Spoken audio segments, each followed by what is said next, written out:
Bismillahirrahmanirrahim. Al-Furqan TV, cahaya keimanan dalam setiap tayangan. Salurkan infak terbaik Anda dan raihlah pahala amal jariah Anda. Bismillahirrahmanirrahim warahmatullahi wabarakatuh. Assalamualaikum warahmatullahi wabarakatuh. Alhamdulillah, salatu ala rasulillah, amma ba'd. Teman-teman jamaah yang dirahmati Allah subhanahu wa ta'ala, kembali lagi kita ngobrol-ngobrol santai di podcast Pojok Masjid.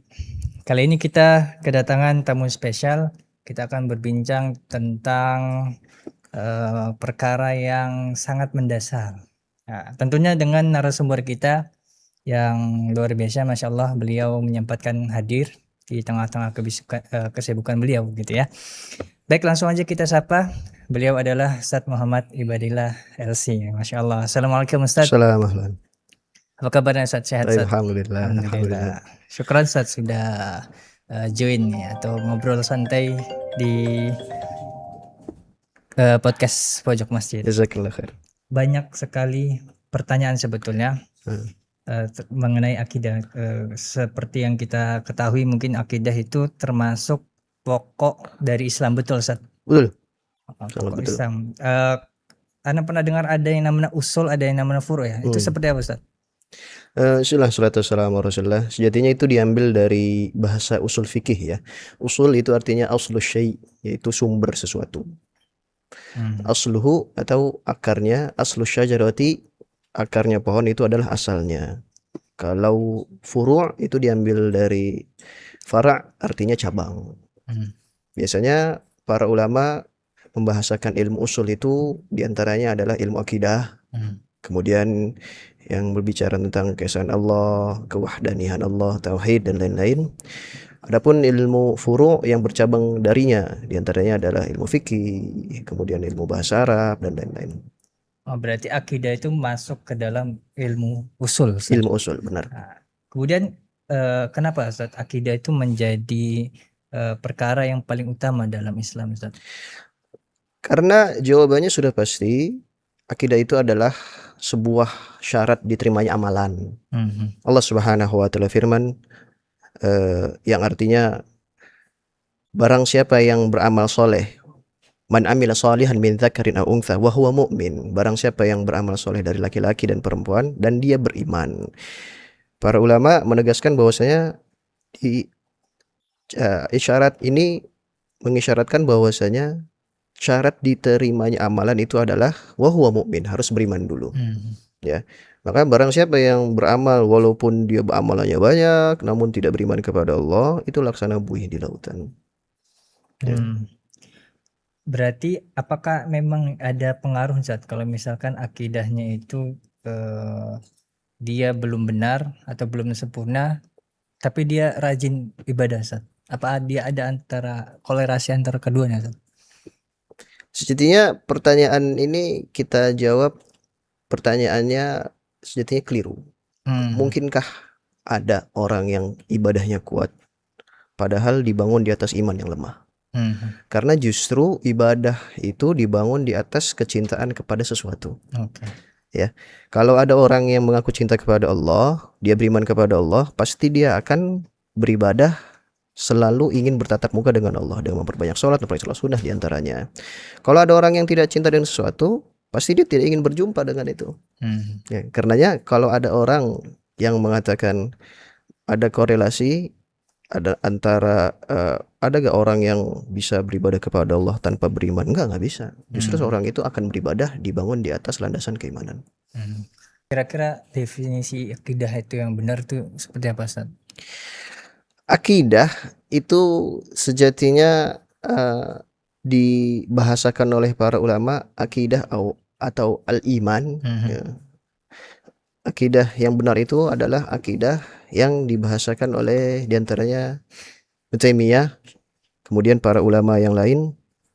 Mereka membahasakan akidah atau iman kepada Allah adalah al-imanu bil qalb, beriman dengan hati, kemudian wal qawlu bil lisan, berkata dengan lisan, kemudian wal amalu bil jawarih, dan beramal dengan anggota badan. Inilah artinya akidah. Ya. Maka kalau cacat salah satu di antaranya, maka akidahnya rusak.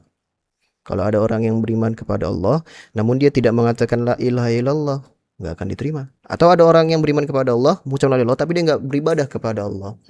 Seperti orang-orang yang putus asa dengan takdir mereka, Qadariyah atau Jabariyah, maka kita katakan mereka keluar dari koridor keimanan. Itu juga kenapa para nabi dan rasul itu mendakwakan yang pertama kali akidah, Ustaz ya. Betul. Rata-rata memang yang pertama kali akidah ya, bukan masuk ke dalam hukum gitu ya. Ya. Kemudian prinsip-prinsip apa yang memang dia itu akidah itu benar? Prinsip akidah itu dikatakan benar jika dia memenuhi 2 syarat. Yang pertama adalah dia beriman dengan adanya Allah, al-imanu bi wujudillah, kemudian mentauhidkan Allah. 2 itu saja. Yang pertama tadi beriman dengan adanya Allah Subhanahu wa taala. Dan ini adalah prinsip akidah dasar seorang muslim. Dia harus beriman bahwasanya Allah itu ada, bukan seperti orang-orang yang Mu'attilah. Mu'attilah itu kalau kita katakan ateis. Yang membatalkan Allah, bahkan meniadakan Allah. Atau orang-orang yang mengatakan Allah tidak ada di dalam bumi, Allah tidak di luar bumi. Ini sejatinya dia terjangkit sedikit penyakit ateis. Kemudian kita harus beriman juga dengan ketuhanan Allah. Nah, beriman kepada adanya Allah dan beriman dengan ketuhanan Allah. Beriman dengan ketuhanan Allah itu terbagi menjadi 3. Inilah yang dibahaskan oleh para ulama, tauhid rububiyah, uluhiyah, asma dan sifat. Tauhid rububiyah itu adalah tauhid mengesahkan Allah dari sisi yang dimana Allah adalah Rabb. Ialah Al-Khaliq, pencipta, mudabbir, pengurus, kemudian ialah yang memberikan rezeki, ya. Kemudian tauhid uluhiyah. Tauhid uluhiyah itu tauhidul ibadah. Jadi kalau kita telah beriman bahwasanya Allah pencipta kita, konsekuensinya ya kita beribadah kepada Allah. Kemudian yang ketiga adalah tauhidul asma dan sifat. Tauhid mentauhidkan Allah dari segi nama dan sifatnya yang mulia sesuai yang ia beritakan atau diberitakan oleh orang-orang para nabi dan rasul yang diutus olehnya. Bicara tentang akidah, Ustaz. Tadi kita berbicara bahwa para nabi dan rasul itu memulai dakwah mereka dengan akidah, Ustaz. Peran masjid ketika kita bicara tentang masjid, Ustaz. Peran masjid pada zaman Rasulullah terutama gitu ya, dan nabi-nabi yang lain dalam menjaga akidah dan mengokohkan umat itu seperti apa, Ustaz? Pertanyaan bagus sekali. Adapun masjid itu adalah seperti base camp. Nabi Shallallahu Alaihi Wasallam dijadikan Nabi itu tempat berkumpul para sahabat, bahkan mereka saling bertukar ro'yu, bertukar ide, kemudian bahkan masjid itu dijadikan oleh Rasulullah SAW untuk menawan orang-orang kafir, orang-orang musyrik di dalam masjid agar apa? Agar orang-orang musyrik yang ditawan di Masjid An-Nabawi itu menjadi mereka melihat muamalah orang Islam di masjid tersebut. Karenanya ada tafsiran bagus ketika Allah firman wa yu'imuna ta'ama ala hubbihi miskina wa yatima wa asira, dan orang-orang muslim itu memberikan makanan yang dia suka, miskin kepada orang miskin, wa yatim kepada orang yatim, wa asir dan orang-orang tawanan. Diceritakan bahwasanya Rasulullah Shallallahu Alaihi Wasallam menjadikan masjid ini sebagai pusat perhatiannya. Bahkan beliau Shallallahu Alaihi Wasallam menawan orang-orang kafir itu di dalam masjid agar apa? Agar mereka jatuh cinta dengan Islam lewat muamalah orang-orang muslim di masjid tersebut. Dan pertama kali apa yang beliau lakukan Rasulullah lakukan ketika beliau hijrah ke Madinah adalah beliau membangun masjid dan mempersaudarakan antara muhajirin dan ansor. Namun kalau dari segi duniawinya yang beliau pertama kali lakukan adalah apa? Membangun Masjid Nabawi ketika beliau sampai ke Madinah kala itu. Menurut antum dengan perkembangan zaman saat ini, peran masjid yang hadir dalam fase Rasulullah dengan masjid kita di sekitar seliling kita pada zaman sekarang ini, apakah memang dia sudah standar Rasulullah atau sudah sesuai sejalan dengan itu, Ustaz? Semua masjid pasti ingin menjadikan masjidnya seperti masjid Rasulullah SAW, jadikan base camp, kemudian jadikan tempat bertukar wacana, bertukar ide. Namun kalau ditanya apakah semua masjid yang ada di era sekarang seperti zaman Rasulullah, sepertinya belum. Ya, bahkan kalau kita lihat kadang-kadang masjid itu hanya dibuka di sholat 5 waktu saja. Kalau ada orang yang tidur di sana, dilarang. Padahal masjid adalah rumah barang siapa mereka yang tidak punya rumah. Karena kita harus menghidupkan masjid dari sisi diantaranya adalah memakmurkannya dengan adakan kajian, kemudian adakan santunan, kegiatan-kegiatan, nggak masalah. Ada permainan-permainan dalam masjid. Bahkan dalam riwayat ketika itu Aisyah melihat ada anak-anak dari Habasyah, Ethiopia, yang mereka main tombak. Akhirnya kata Rasulullah, "Da'u hatta ta'lamal yahud anna fi dinina fusah." Biarkan mereka, wahai Aisyah. Atau dalam riwayat Umar, biarkan mereka. Agar orang-orang Yahudi itu tahu bahwasanya di agama kita ini ada sebuah keluasan. Nah, masjid jadikan tempat bermain oleh para anak-anak. Itu nggak masalah. Agar apa? Agar mereka nanti ke depannya biasa ke masjid. Seorang penyair pernah mengatakan, "Wa yanshi'un nashi'ul fityanu fina ala ma kana awwaduh abu." Dan anak kecil itu akan terbiasa seperti apa yang dibiasakan orang tuanya ketika dia kecil. Jadikan masjid tempat untuk anak-anak latihan perang contoh, atau untuk makan, nggak masalah, tapi jangan dijadikan matam. Kalau makan sekali-kali, kemudian kajian, kemudian tukar fikiran, maka jadikanlah masjid sebagai tempat itu semua. Allah alam. Bagaimana seharusnya masjid menyikapi perbedaan, Ustaz? Karena terkait mungkin keyakinan atau amalia seseorang. Karena terkadang ada aja jamaah itu yang berbeda mungkin. Peran masjid hadir untuk menyikapi perbedaan itu seperti apa, Ustaz, seharusnya? Seharusnya kita menjadikan masjid itu adalah titik berkumpul, bukan titik perpecahan. Ya, karenanya kalau ada orang yang mengurus masjid, dinasihati, maka orang-orang yang menjadi rijalul masjid atau DKM ini, mereka adalah orang yang akan nanti mendapatkan naungan di hari kiamat. Nabi SAW bersabda, "Sab'atun yuzilluhumullahu fi zillih yauma la zilla zilluh." Ada 7 golongan mendapatkan naungan di mana hari itu di naungan kecenderungan Allah. Di antaranya adalah rajulun qalbuhu mu'allaqun bil masajid, seorang lelaki yang hatinya selalu terpaut dengan masjid. Nah, boleh kita katakan ini DKM lah, orang-orang yang selalu mengurus masjid. Nah, mereka ini telah mendapatkan keutamaan untuk diamanahkan mengurus rumah Allah. Bahkan kata Nabi SAW, orang yang datang ke rumah Allah itu adalah keluarga Allah. Innama umarul masjidi hum ahlullah. Orang-orang yang selalu memakmurkan masjid adalah keluarganya Allah Subhanahu wa taala. Ahlu itu maksudnya orang yang datang. Ini kan rumah Allah, berarti kita kalau datang seakan-akan kita ke rumah Allah. Kembali ke pertanyaan, untuk menjadikan masjid seperti itu, ya, maka kita harus mengumpulkan orang-orang, memahamkan mereka di atas ajaran yang benar, bukan malah memecah belah.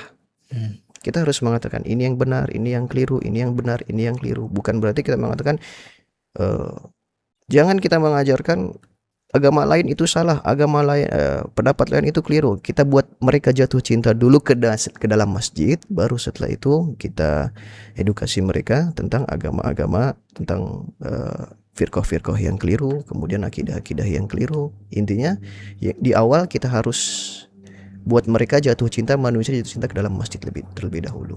Jangan membahas sesuatu yang dalam dulu. Intinya kalau bahasa anak katakan, bahas fadhail amal dulu aja lah, agar orang-orang itu jatuh cinta ke masjid. Ya, motivasi apa, Ustaz, yang paling utama yang supaya kadang kita sebagai memposisikan pengurus masjid misalkan, ada satu kali memang ya sebagai manusia mungkin sedang tidak semangat atau sedang malas. Keutamaan menjadi pengurus masjid itu sebesar apa sih, Ustaz, sebetulnya?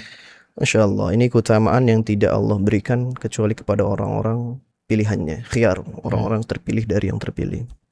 Apa kata Nabi SAW? Inna minan nasi inasan mafatihul khair maghaliqash syarr. Ada di antara manusia itu Allah jadikan kunci-kunci kebaikan dan penutup pintu keburukan.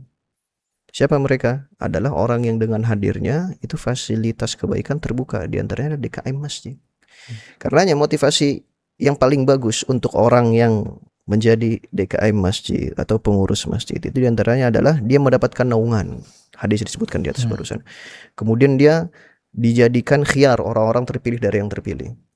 Kemudian diantaranya apa? Orang yang sering ke masjid, otomatis kan orang kalau sering ke masjid itu sering berangkat ke masjid, jalan ke masjid, mendapatkan ampunan dari malaikat, mendapatkan ampunan dari ikan bahkan. Ada hadis yang menarik, mungkin ini jadi motivasi untuk kita agar kita semangat untuk ke masjid atau jadi pengurus masjid. Apa kata Nabi SAW? Hadis yang panjang kita bisa temukan di hadis Arba'in Nawawi nomor 36 dari Abu Hurairah.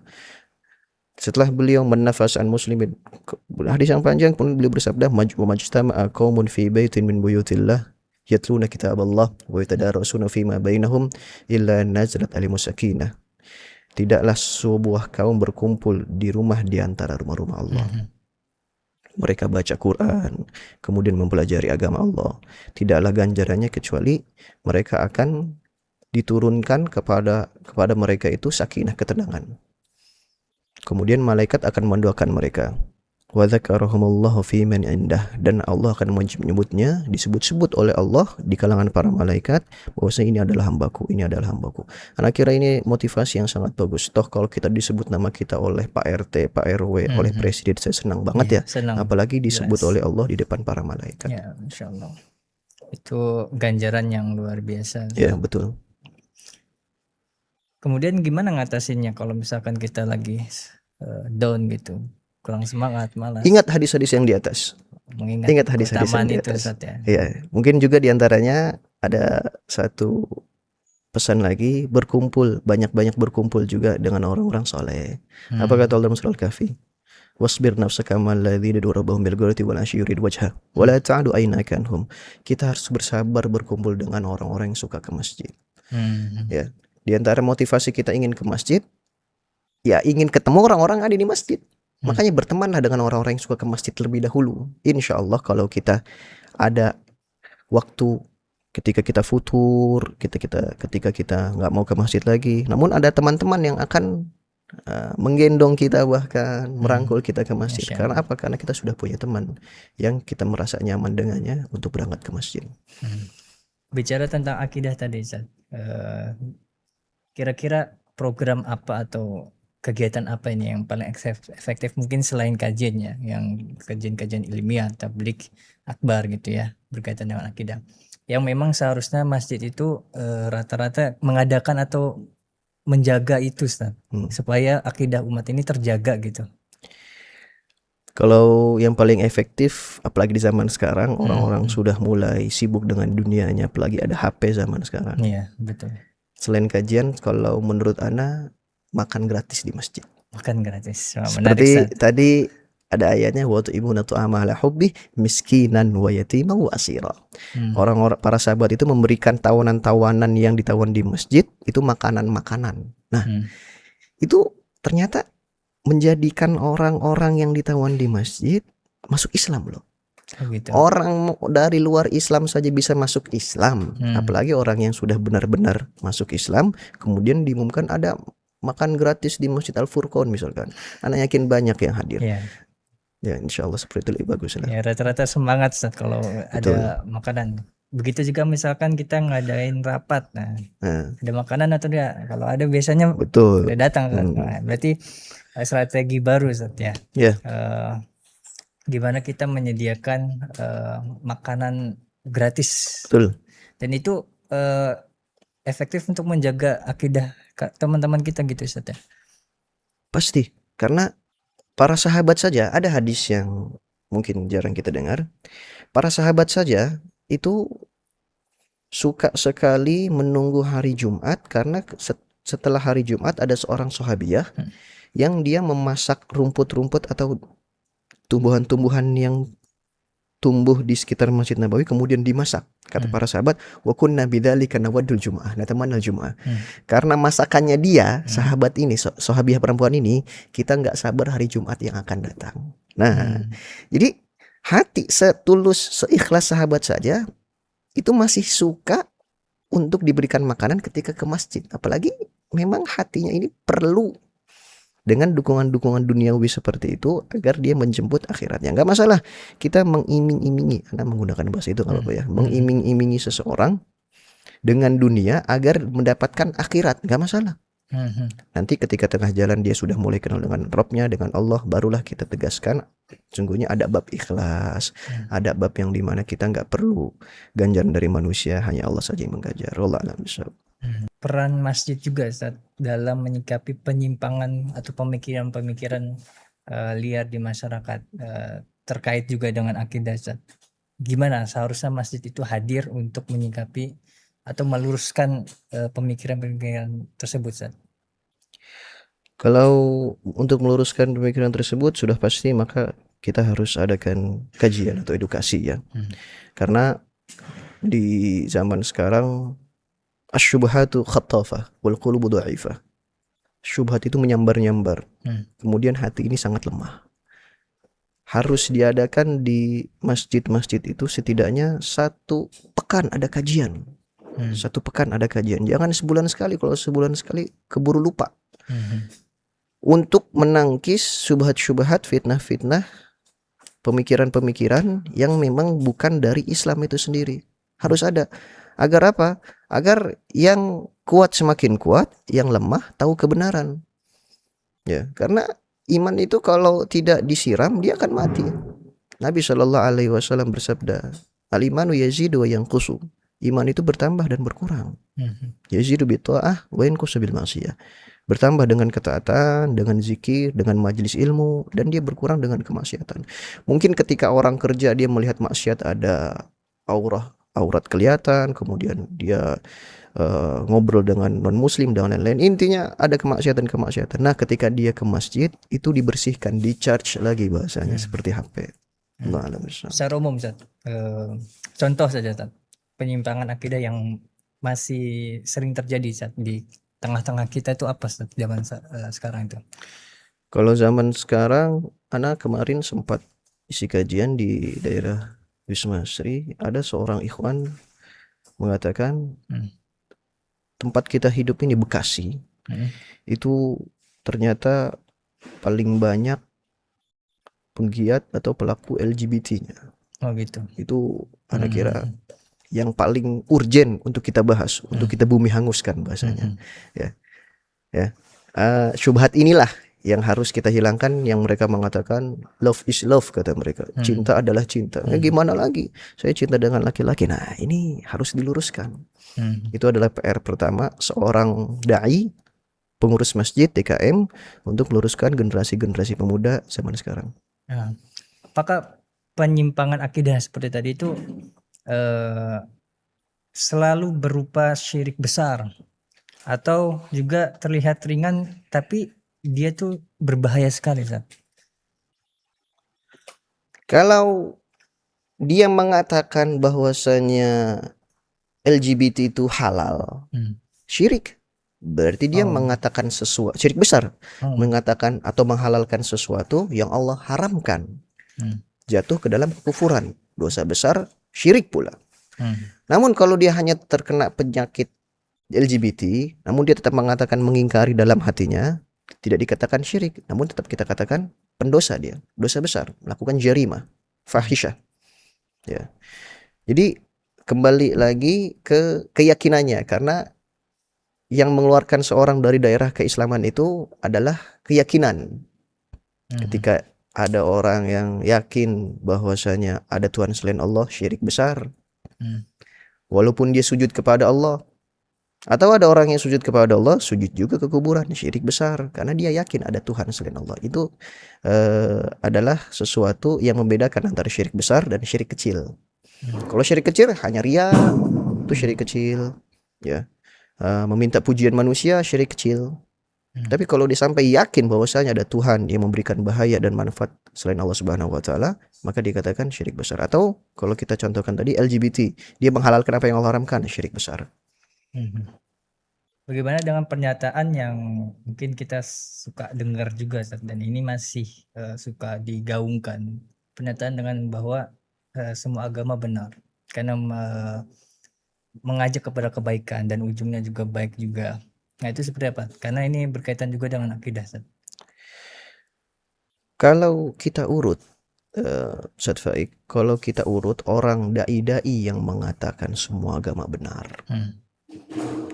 itu ternyata mereka kuliahnya di barat. Guru-guru mereka itu orang-orang yang memang ateis, orientalis, kemudian orang-orang sekuler. Jadi wajar saja mereka mengatakan itu karena gurunya mengajarkan seperti itu. Ya. Bantahannya bagaimana? Bantahannya mudah. Mhm. Kalau kita katakan semua agama itu benar, semua ini benar, lantas untuk apa diutus Nabi Shallallahu Alaihi Wasallam?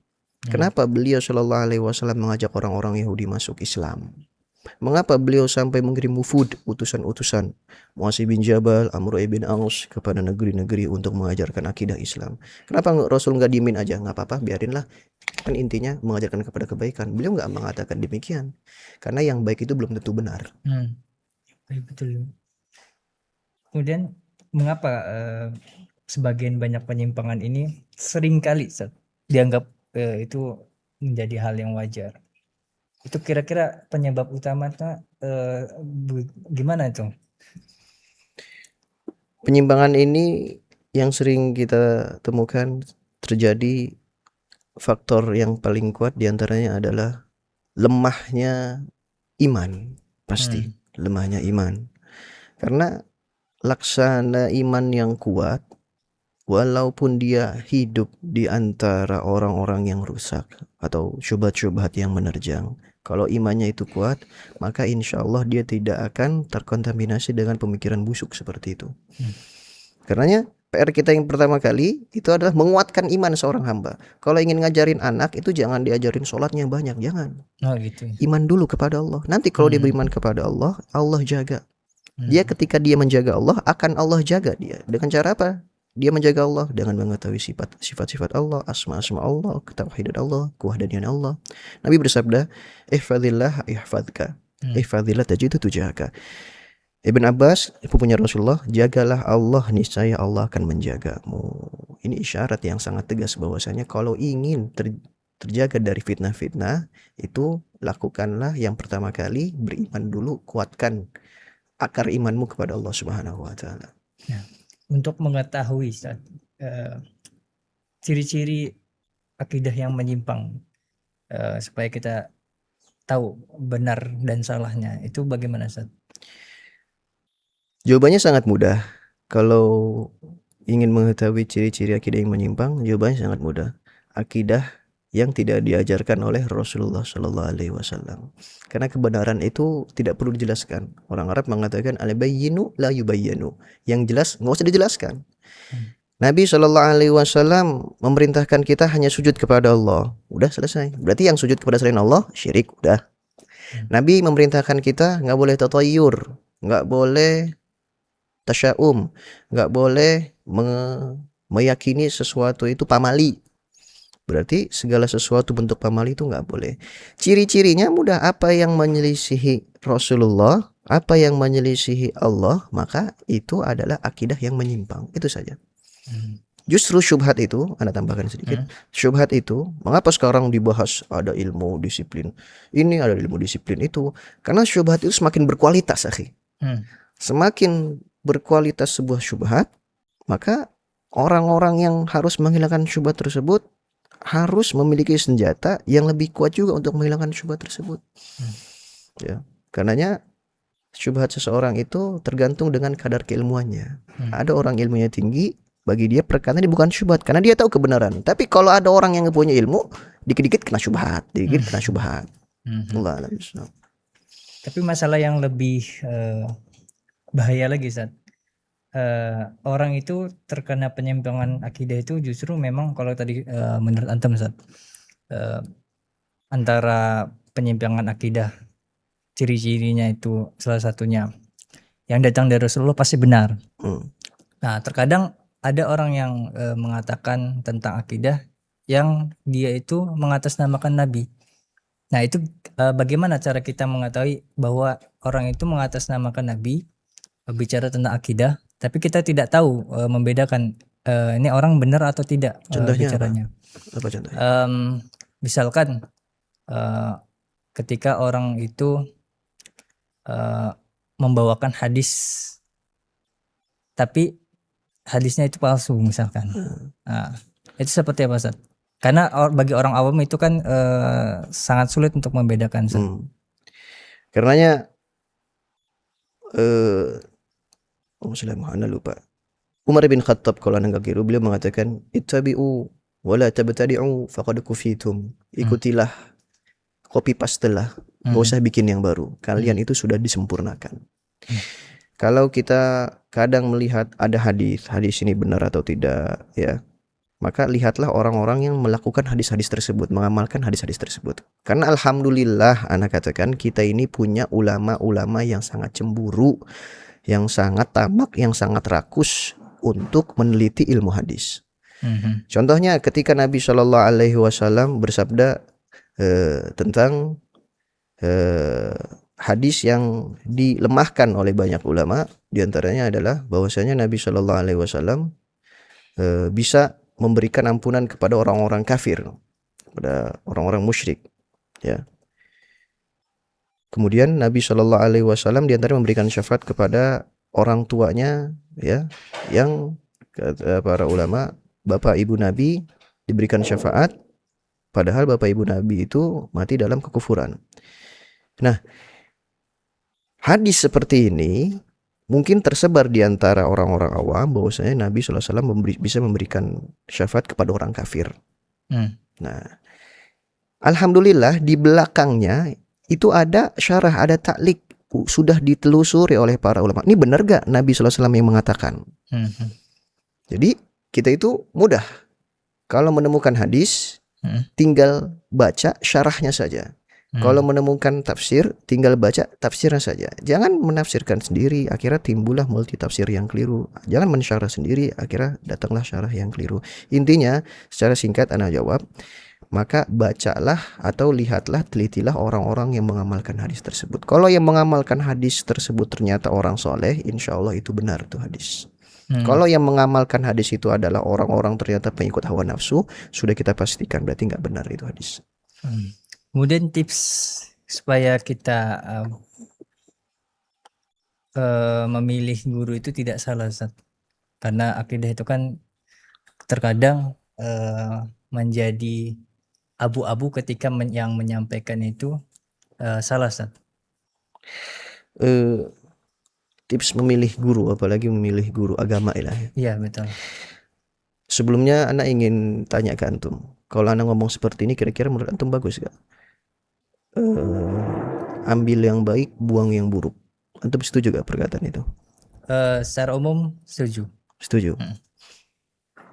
Kalau kata orang Arab, khudz ma sofa da' ma kadar, ambil yang jernih, buang yang buruk. Kata para ulama, ini perkataan perlu ditinjau sedalam-dalamnya. Kalau kita katakan kepada penuntut ilmu, hei thalibul ilm, ambil yang baik, buang yang buruk. Belajar dari mana saja, kamu ambil yang baik, kamu tinggalkan yang buruknya. Berarti itu thalibul ilm, bukan thalibul ilm. Itu adalah mudarris, ustadz. Karena dia sudah bisa membedakan mana yang baik, mana yang buruk. Yang kita faham, orang penuntut ilmu itu dia nggak tahu mana yang baik, mana yang buruk. Karenanya dia butuh lentera, butuh cahaya yang membimbing dia, yaitu gurunya yang benar untuk membawanya kepada jalan yang lurus. Ibn Sirin pernah berkata tentang masalah mengambil ilmu dari seseorang, inna hadzal ilma ladinun fanzur amman ta'khudhu dinakum. Agama kalian ini adalah ilmu, hati-hati kalian mengambil ilmu dari siapa. Ini isyarat yang sangat tegas bahwasanya kita nggak boleh ngambil ilmu, apalagi kita bahas akidah, nggak boleh ngambil ilmu akidah kecuali dari orang yang top akidahnya, bagus akidahnya. Mungkin orang-orang mereka mengatakan, oh, Ustaz, nasihat itu harus kita dengarkan walaupun dari mulut keledai, kata mereka begitu. Bantahannya mudah, emang keledai bisa memberikan nasihat. Kemudian kita katakan, kalaulah kita katakan benar, ambil yang baik, buang yang buruk, jadi seakan-akan semua orang itu sudah berilmu. Karena baik dan buruk itu tidak diketahui kecuali orang yang alim, orang yang sudah berilmu. Ya. Nasihat kami harus selektif memilih guru. Bahkan dalam ilmu hadis itu, dalam ilmu hadis ada gelar diberikan kepada perawi, gelar buruknya Hatibul Lail, gelar bagusnya Intaqus Syuyukh. Misalkan fulan Hatibul Lail, perawi ini Hatibul Lail, artinya itu suka ngambil kayu bakar malam hari, Hatibul Lail. Kalau ada perawi hadis yang digelari Hatibul Lail, percayalah hadis yang dia bawa itu pasti akan jatuh ke dalam derajat dhaif. Kenapa? Kalau ada orang yang ngambil kayu bakar malam hari, Dia nggak lihat-lihat apa yang diambil. Bisa jadi kayu bakar yang basah, bisa jadi kucing tetangga diambil, bisa jadi besi diambil. Jadi nyomot ilmu dari mana aja tanpa ngeliat sumbernya itu buruk. Kalau ilmu itu dalam ilmu hadis, berarti dia ngambil hadis bahkan dari pendusta, bahkan dari orang kafir, bahkan dikhawatirkan kan. Nah, kemudian ada gelar yang bagus, intakosyuyuh. Fulan intakosyuyuh. Fulan ini sangat memilih seperti orang yang memilih sesuatu dengan jarum, jeli. Nah, itu adalah pujian untuk sang perawi hadis bila mana dia selektif dalam memilih guru. Hati-hati dalam memilih guru. Dan banyak orang mengatakan begini, Ustaz Faik, Ustaz dia akidahnya rusak. Tapi saya belajar sama dia kan ilmu Al-Quran, saya nggak ngambil akidahnya. Kami katakan salah. Apa kata para ulama? Kullu ina'in bima fihi yafdhuh. Ceret ini teko lama-lama akan mengeluarkan apa isinya. Mungkin dia pertama-tama akan bahas Quran, bahas ini. Maka nanti akan datang masa di mana dia akan membahas bahwasanya akidah kelirunya itu benar. Bahasanya akan didoktrin sedikit-sedikit. Ya, kullu ina'in bima fihi yafdhuh. Setiap ceret akan mengeluarkan isi benarnya, isi sejatinya. Allah alam bishawab. Termasuk kalimat yang sering kali juga menjadi pamungkas nasihat, Ustaz. Kalau tadi antum mengatakan ambil yang benar atau ambil yang baik, buang yang buruk. Mungkin yang senada dengan itu unzur maqala wala tanzur man qala. Begitu, Ustaz. Nah, itu bagaimana, Ustaz? Ini perkataan ini bijak dari satu sisi, namun enggak bijak dari satu sisi. Unzur man qala, katakanlah unzur maqala, katakanlah apa lihatlah, dengarkanlah apa yang dikatakan, jangan lihat siapa yang ngomong. Kita katakan oke, dalam masalah dunia. Karena dalam masalah dunia hatta kita boleh mengambil ilmu bahkan dari orang kafir. Kita boleh kerja kepada orang kafir. Unzur maqal. Orang kafir punya pengalaman tentang bikin batu bara misalkan. Kita ambil pengalaman, boleh. Tapi kalau masalah agama, la tanzur maqal. Jangan lihat, jangan dengar bahkan apa yang dikatakan. Ya walaupun benar, karena dia ngomongin tentang agama dia. Ya, kalau dalam masalah dunia kita boleh belajar kepada orang-orang di luar Islam. Namun kalau dalam masalah akhirat kita harus selektif. Kalau kita mengetahui ciri-ciri guru yang baik, bagaimana kita memberi atau mengajak teman-teman kita yang mungkin masih awam, Ustaz? Tentang mungkin ada beberapa teman-teman kita masih berguru kepada guru yang mungkin menurut kita belum benar gitu ya.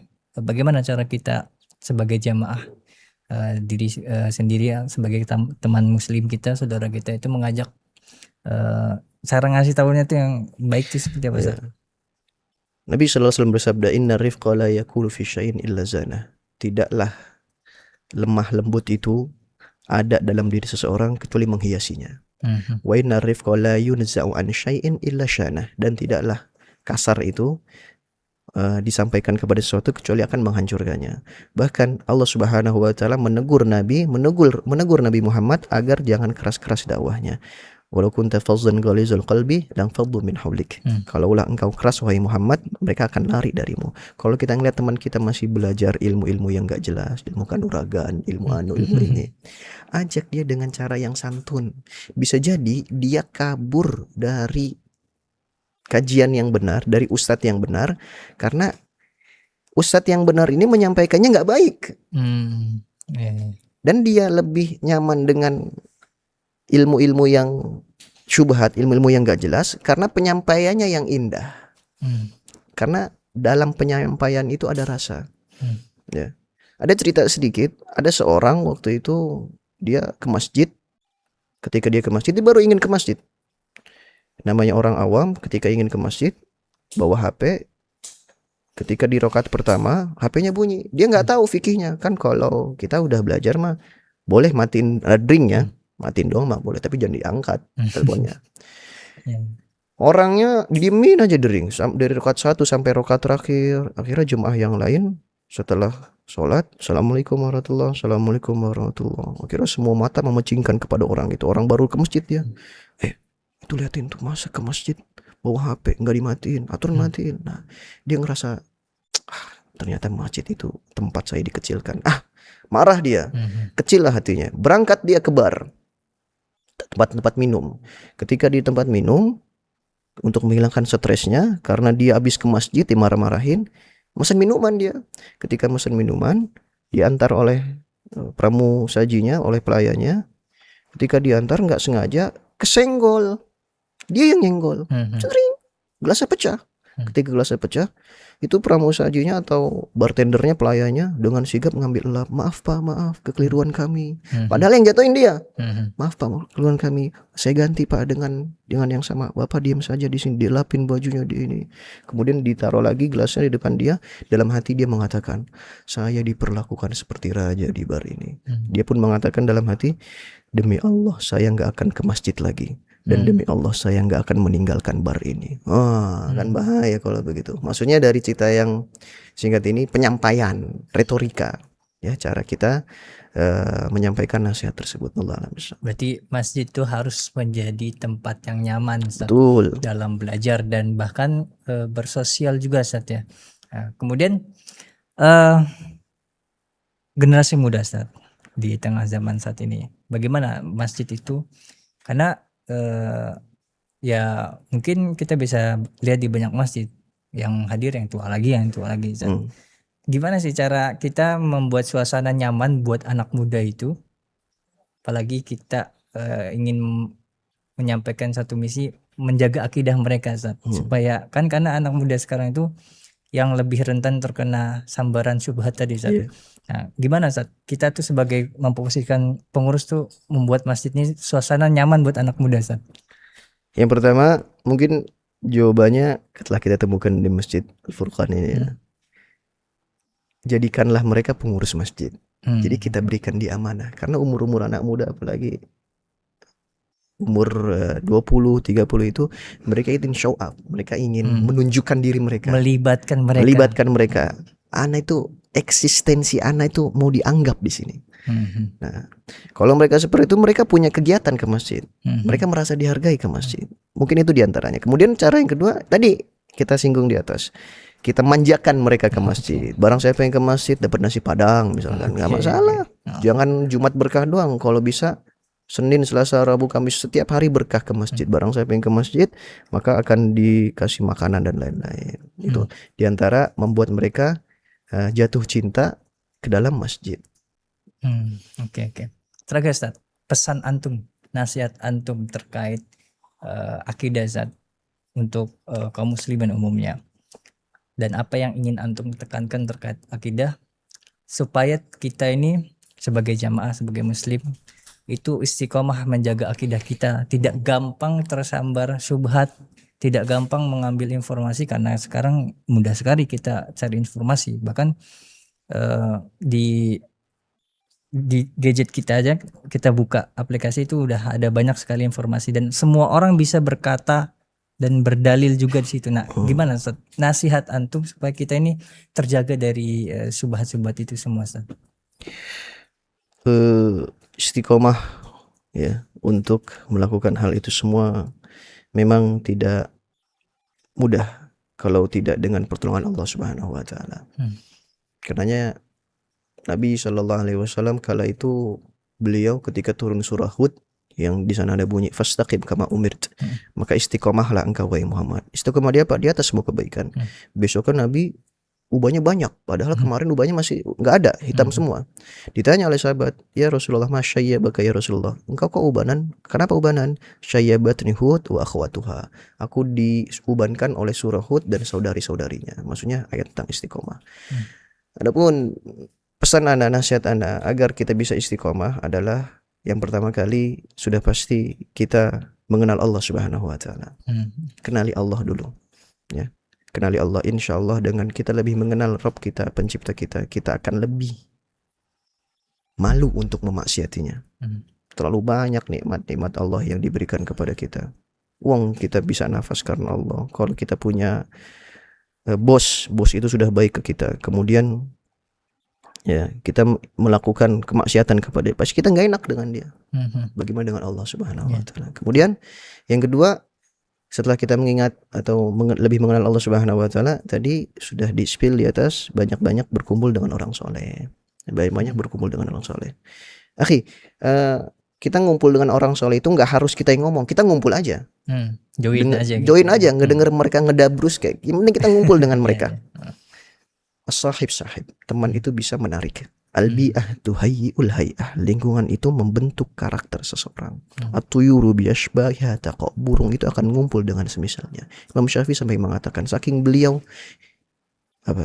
ingin istiqomah dalam kebaikan, beliau mengatakan dalam diwannya, uhibbus salihina wa lastu minhumul aliyan, ana lebih musyafa'ah. Wa akrahu man kanat tijarat ma'asi walau kunna sawan fil bid'ah. Aku enggak suka ngumpul orang-orang, aku sangat suka berkumpul dengan orang-orang yang soleh. Semoga aku dapat syafaat ke mereka, kecipratan, jadi soleh juga. Padahal Imam Syafi'i itu yang kata para ulama satu hari menghatamkan Al-Quran 2 kali di bulan Ramadan, tapi beliau masih ingin berkumpul dengan orang soleh. Dan aku nggak suka ngumpul dengan orang-orang nggak soleh, orang-orang nakal. Aku takut kecipratan apa yang mereka lakukan. Itu yang kedua, berkumpul dengan orang soleh. Kemudian yang ketiga, ya memperbanyak doa kepada Allah Subhanahu Wa Taala, karena Nabi SAW bersabda, tataqallabu qulubu bani Adam fi usbin min asabi'ir rahman, yusarrifu wa yuqallibu kaifa syaa. Kama qala. Hati anak Adam itu berbolak-balik di jari jemari Allah. Kadang kita semangat, kadang kita enggak. Karenanya memintalah sesuatu istiqomah, keteguhan hati kepada Allah. Saya mengatakan, ya muqallibal qulub tsabbit qalbi ala dinik wa ya musarrifal sarif qalbi ala ta'atik. Dengan itu insyaallah kita lebih bisa istiqomah di atas jalan kebenaran ini. Dan mungkin yang terakhir, Anda baru ingat barusan, kalau sholat itu pelan-pelan. Gitu. Kenapa? Karena dalam sholat itu ada doa yang kita ulang bahkan menjadi rukun, tapi kita nggak menyertakan hati dalamnya. Ihdinas siratal mustaqim, tunjukkanlah kami jalan yang lurus. Kami meminta keistiqomahan. Masalahnya kita kalau sholat kayak kaset dipencet, udah sampai habis. Kayak olahraga. Kita nggak memaknai, iya, gitu-gitu doang. Tapi kalau dimaknai, insya Allah lebih bisa istiqomah dengan itu. Wallahu a'lam bishawab. Masya Allah, sangat bermakna obrolan kita. Mudah-mudahan bisa ngena di hati teman-teman Ustaz. Amin insyaallah. Terima kasih Ustaz waktunya. Allah Sudah barik fik. meluangkan waktunya, tidak hanya waktu, mungkin ilmu yang sudah dibagikan ke kita semua gitu ya. Mungkin kita ketemu kapan-kapan Ustaz. Insyaallah. Main lagi ke sini, kita ngobrol bareng lagi, jangan bosan-bosan Ustaz. Insyaallah, Baik, insyaallah. kita ucapkan terima kasih kepada Ustaz Ibad yang telah memberikan mau'izah hasanah yang luar biasa. Kita kembali di pertemuan berikutnya. Insyaallah. Kita ucapkan dan berdoa kafaratul majlis. Subhanakallahumma wa bihamdika asyhadu an la ilaha illa anta astaghfiruka wa atubu ilaik. Akhiran, sampai jumpa pada podcast Pojok Masjid pada episode berikutnya. Assalamualaikum warahmatullahi wabarakatuh. Assalamualaikum warahmatullahi wabarakatuh.